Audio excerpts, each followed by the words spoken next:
In today's video, I'm going to teach you how to connect Base44 to Airtable. Before we dive into the connection inside Base44, we first need to set things up on the Airtable side, because that's where your access is controlled.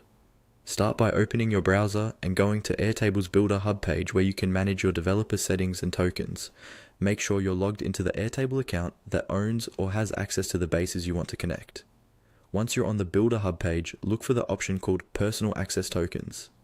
This is usually listed in the security or developer related section. Click on Personal Access Tokens. Personal access tokens are what Airtable uses to let other tools, like Base44, access your data securely without sharing your actual password. Next, you'll see a page listing any tokens you've already created, or it might be empty if this is your first time. Here, click on Create Token. Airtable will now walk you through a series of on-screen prompts to configure this token. Follow the prompts carefully. You'll typically need to give your token a clear name so you remember what it's for, something like Base44 integration. Then you'll choose the scopes or permissions. At a minimum, you'll want to allow access to the bases and workspaces that Base44 needs to read from or write to. If you're unsure, start with the minimum access required, such as read access to the relevant bases and expand later only if needed.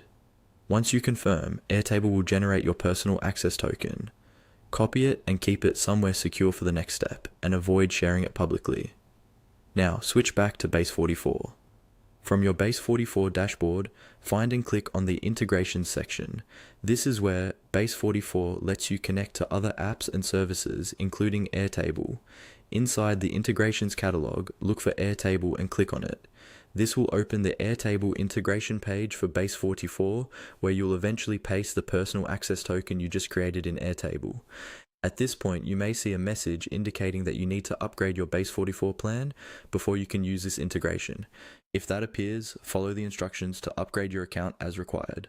Once your plan is upgraded, you'll be able to return to this Airtable integration screen, connect your account using the